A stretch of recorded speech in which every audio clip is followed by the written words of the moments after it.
Guys, what is up? It is February 28th, 2023, and today I'm going to be talking about the Hadeon era.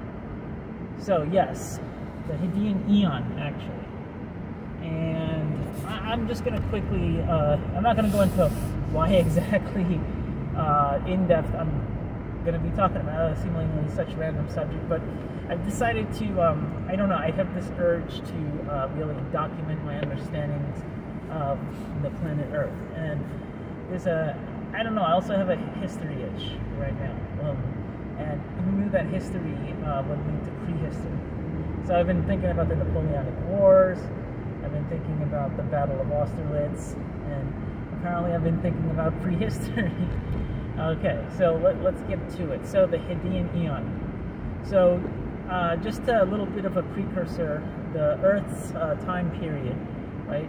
It's about 4.5 billion years old, and that's from first formation to now, right? That's like an estimate that people have given for quite a while. And the Earth, throughout the course of its existence, has been many different states of matter, right? Like in the first very nascent phase of its existence, when Earth started out by how all planets start out, almost as a nucleating ball of dust, essentially, which dust and hydrogen and other material, mostly hydrogen, that happen to accumulate and accrete together due to a few different phenomena. Initially, it was due to high pressure supernova waves, yeah, like there was a supernova that occurred several billion years ago that forced essentially shock waves to compress material in the universe, forming the sun, right? Like, I'm not going to go into star formation here, but stellar nuclei essentially form from, you know, gravitation compressing heavy amounts of gas together into a very dense region, a very small region, increasing to a very high density, this matter causing nuclear fusion, and starting with hydrogen fusion and going all the way up through the different fusion processes, yada yada, all the way up to iron fusion, which is the most expensive energetic fusion process, and then it does not fuse anymore, I believe. But anyway, the supernova is how the fusion of even heavier elements can occur, right? Because the intense pressures, explosive pressures are so high that they can compress matter together and fuse the different pieces of matter at higher forces, right? Like with higher, that's essentially how we get fusion with a nuclear bomb. What's up with the supernova?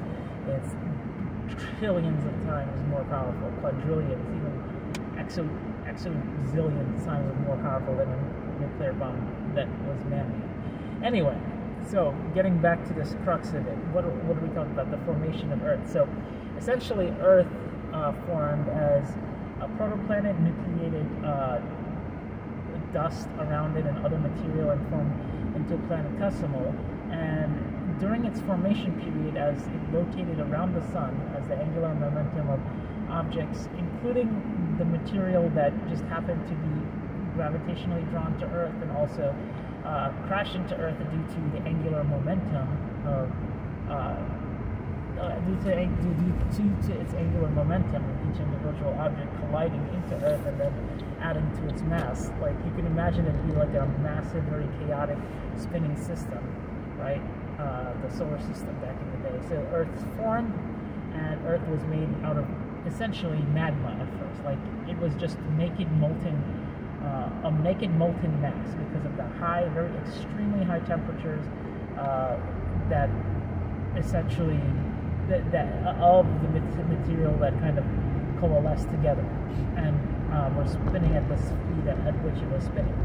So this molten material essentially was the surface of Earth for the year 4.5 billion years ago to 2.8 billion years ago. And that period is again called the Hadeon, or Hadeon. Okay. the Hadean era is named after Hades, right, which is the god of hell, the Greek god of hell, right? If you watch Hercules, the Legendary Journey, or read any Greek mythology, you'll be familiar with Hades.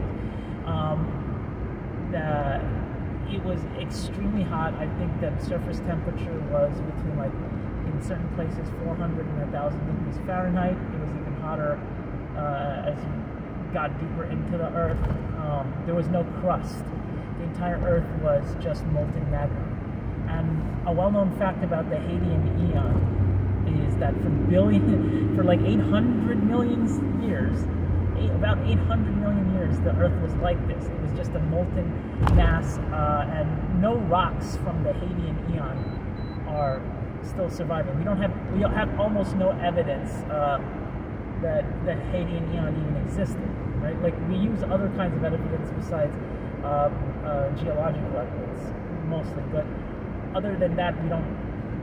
It's like the most mysterious era, because the rocks never were stable enough, because they're always molten and they're always melting and reforming. So really, the rocks didn't stabilize into the so-called fossil record, or the start of the geological record, until after the Hadean Eon into the Archean Eon.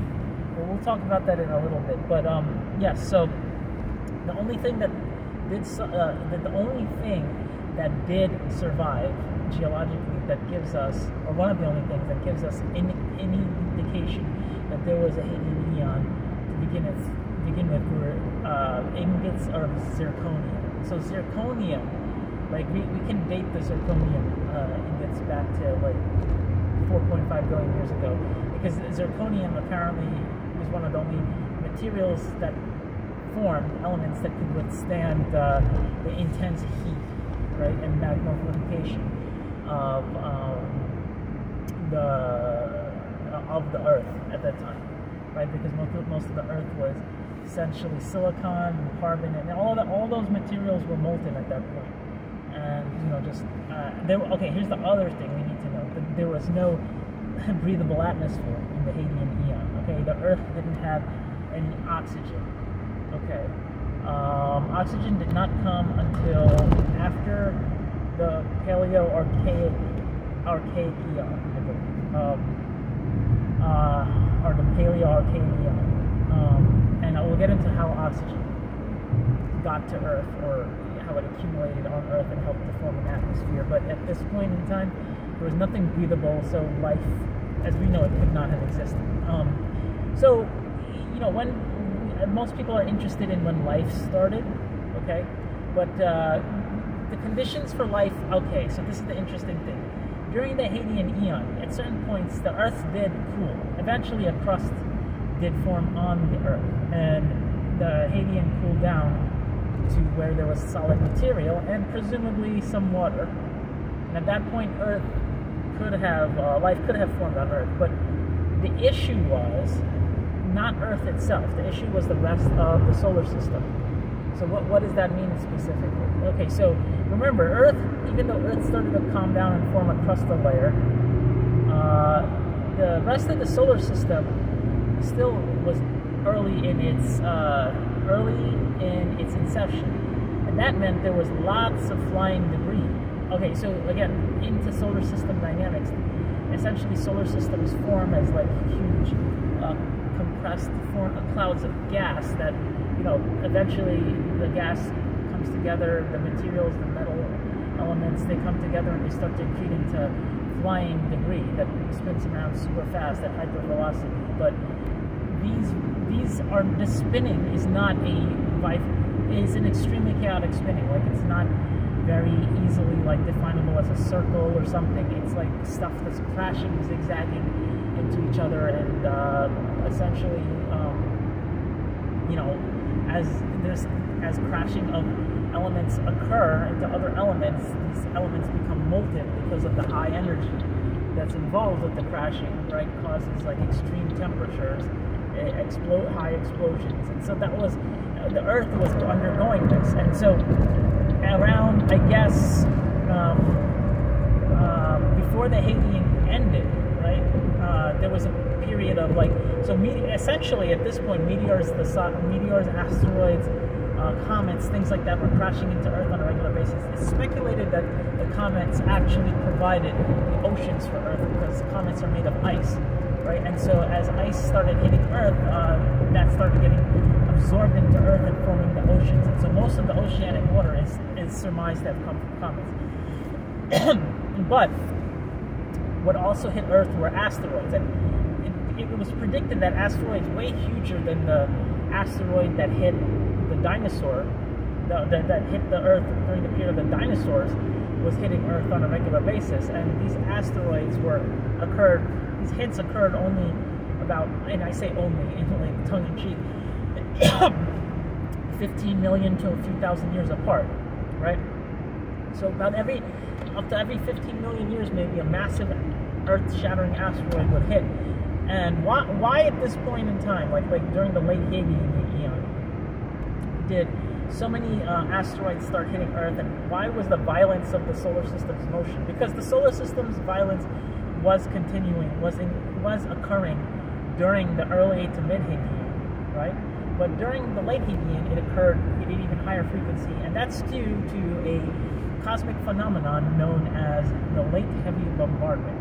Okay, and that's one of my favorite phrases, the late heavy bombardment. So that's basically, from a planetology and cosmic perspective, Uranus and Neptune, their orbits started increasing outwards from the sun.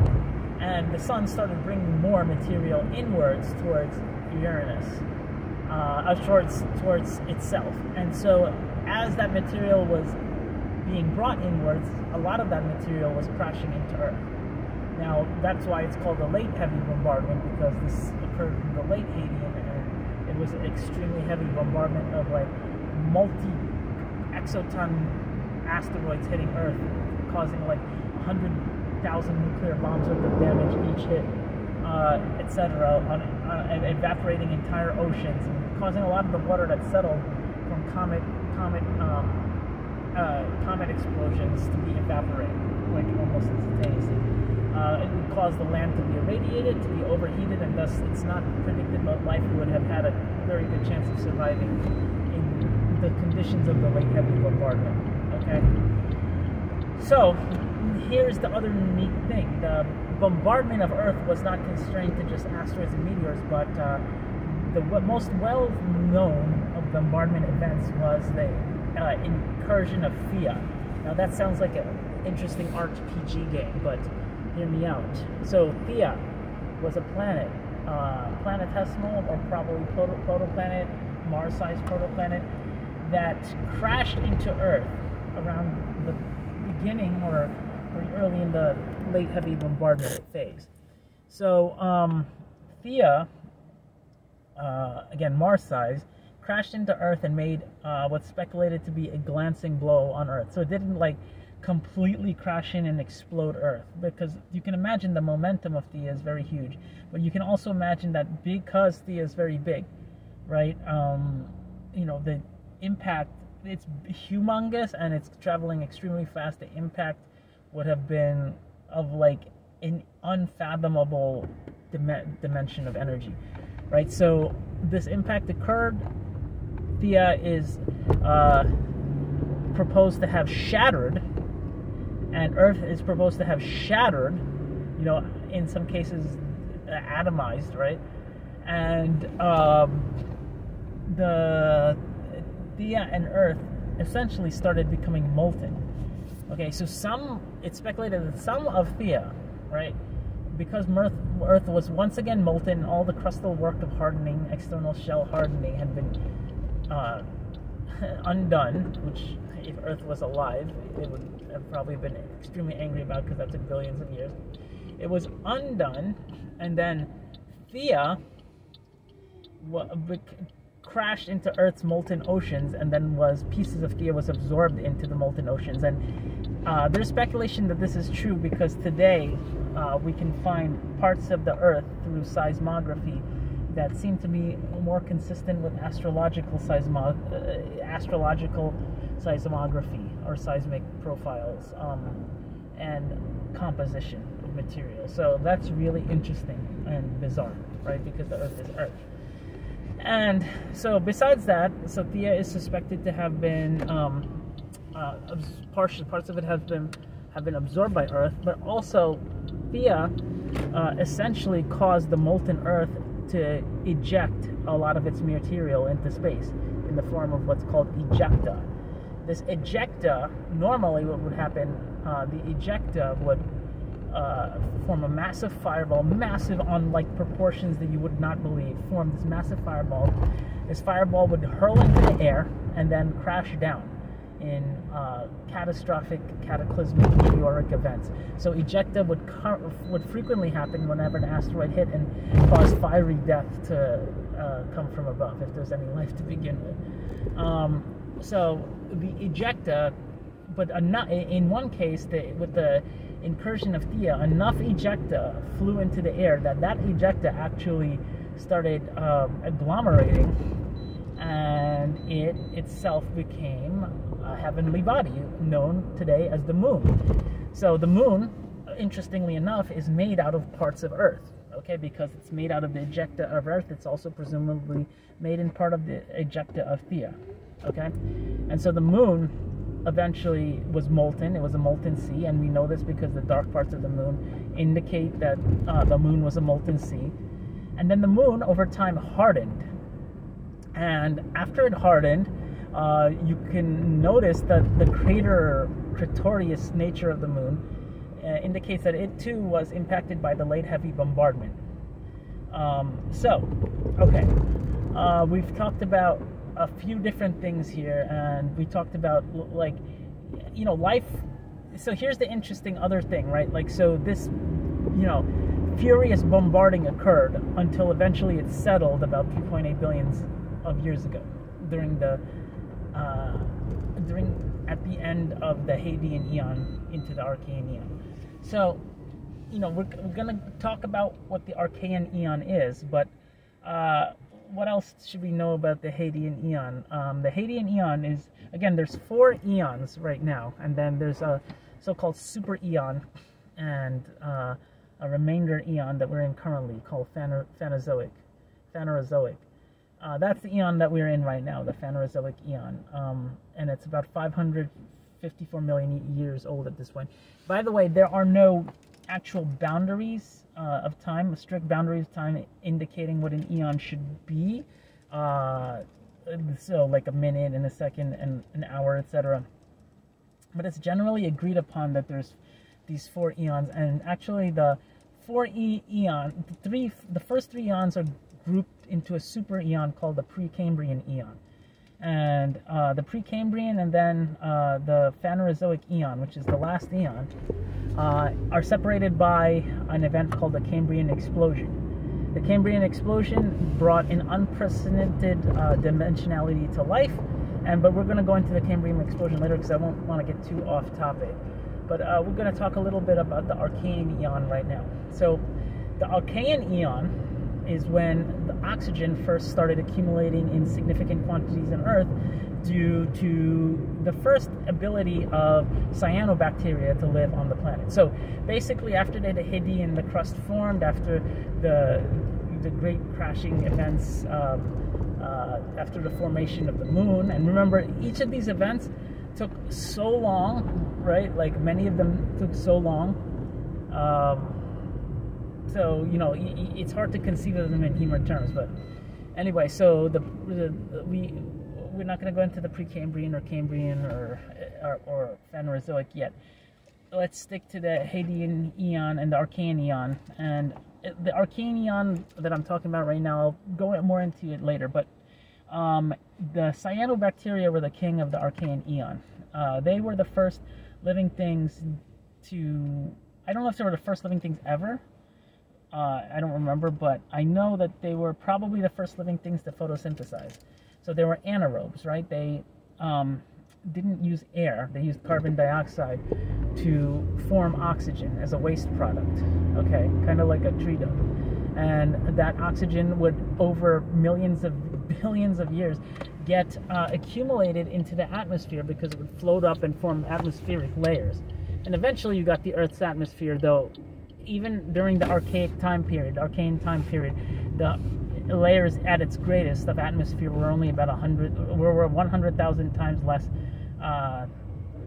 less oxygenated than the modern Earth's atmosphere. So nothing, really in the modern sense could live in such an oxygen depleted environment. But we'll get into the oxygen, the Archean eon, and all that good stuff later, because it's quite an interesting eon, because the first vestiges of life are there.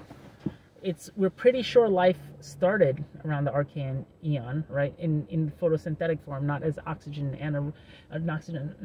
dependent aerobes, but life could have also potentially started before the Archean eon.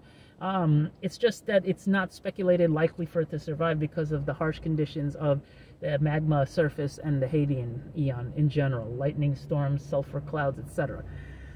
So, but we will get more into that later. Thank you for watching my archeo, whatever, biology, etc. talk on the Hadean eon and a tad bit on the Precambrian explosion and Cambrian time period. Thank you very much. I'll see you again.